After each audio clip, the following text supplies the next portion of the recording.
The rain should have scared him away, but God looked down and he said, we're not going to let it rain on your speech. No, he didn't. First, Trump's lying is obviously nothing new. He has a well-documented 40-year history of bullshit. Did you see John Oliver absolutely destroy Donald Trump with his hilarious takedown of Project 2025? The British comedian called Trump America's wealthiest hemorrhoid, and the internet can't stop laughing. Meanwhile, Melania Trump wasn't finding it so funny. Reports say she went completely ballistic when Oliver compared her husband to a walking, talking brush fire. And now, Fox News is scrambling to defend poor little Donnie from the mean British man with glasses. Before we move on, I'd like to ask you a small favor. If you appreciate this content, please take a second to like this video and subscribe to the channel. Over 98% of you watch the videos without subscribing. It costs you nothing, but it makes a huge difference to us. So, did you click the subscribe button? Great. Thank you so much. Now, back to the video. Remember when John Oliver called Trump America's wealthiest hemorrhoid? Donald Trump, America's wealthiest hemorrhoid. Because whereas a 42% rate might result in the purge. Well, that zinger was just the appetizer to a full-course meal of mockery served on HBO's Last Week Tonight. Oliver kicked off his segment with a few harmless jokes but quickly shifted gears into something much more sinister: Trump's Project 2025. What started as comedy gold transformed into a serious wake-up call.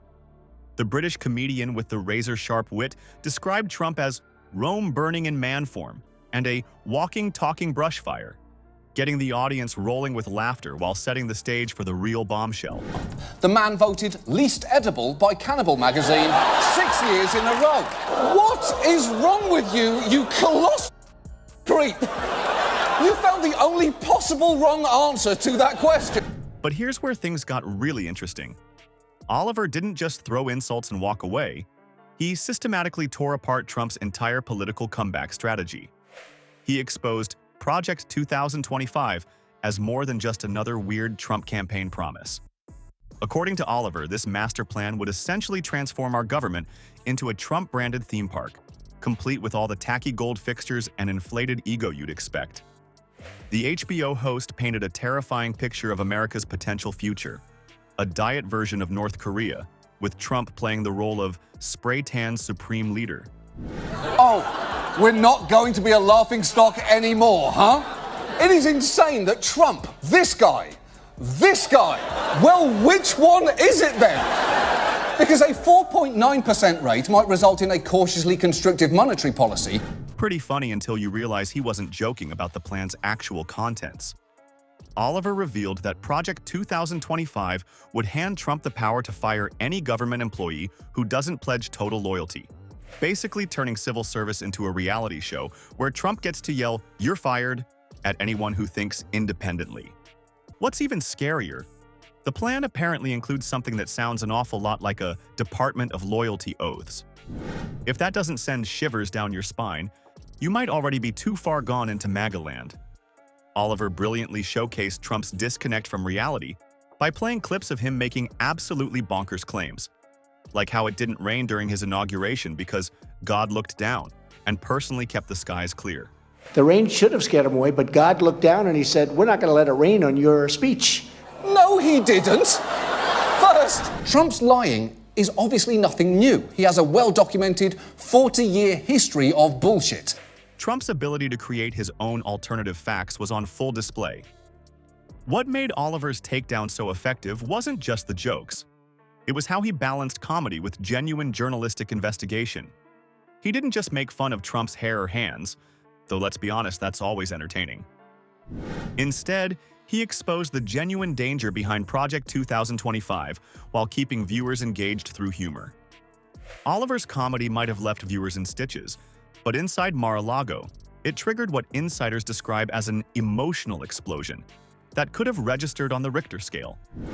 This guy thought he would end the laughter. It's like a flamingo in boxer shorts named Phineas J. Rocket Dump ran for president. Anything Trump's tiny fingers touch turned into an ex-wife or an abandoned casino. While the rest of America was busy sharing clips and laughing at Trump's expense, The former president and his wife were having what you might call a nuclear meltdown.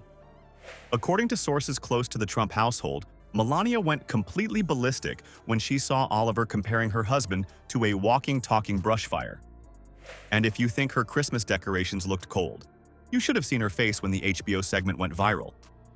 I guess having your husband publicly compared to a natural disaster doesn't make for a peaceful evening at home. But Donald's reaction truly took the cake.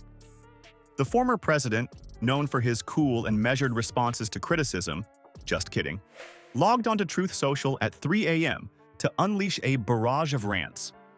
Because nothing says, "I'm totally fine with this comedy bit," like angry posting in the middle of the night when everyone else is asleep. In his late-night digital tantrum, Trump called John Oliver a failed comedian, which is pretty rich coming from a guy who's collecting lawsuit losses while Oliver's collecting Emmy Awards. It's like calling Michael Jordan a failed basketball player while you're struggling in the minor leagues. Within minutes, the MAGA army mobilized across social media with their usual strategic brilliance. Rome burning in man form. The imploding star that is Donald Trump. Is basically an insult comic writ large. It is hard to imagine a philanthropic event he'd be better suited for, other than, of course, a charity groping. They flooded comment sections with misspelled insults, incoherent rants, and wild conspiracies about woke Hollywood elites controlling Oliver like some kind of British puppet. You've got to admire their consistency. When in doubt, blame the deep state. Fox News immediately transformed into Trump's emotional support channel, running wall-to-wall coverage that painted him as the innocent victim of yet another liberal attack.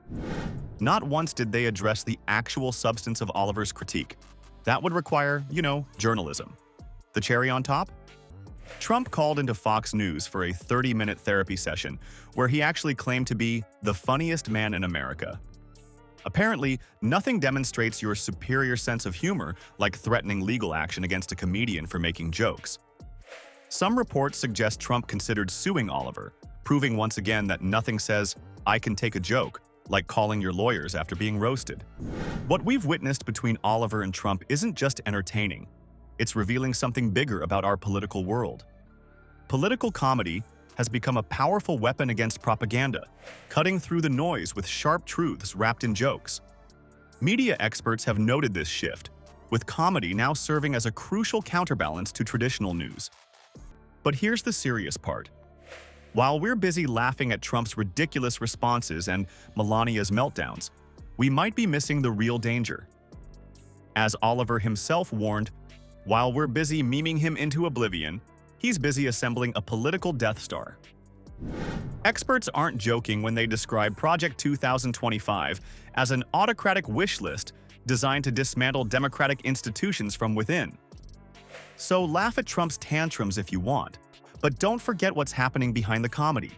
The Orange Man's return plan isn't just a punchline, it's a genuine threat to democracy that deserves our attention between the giggles.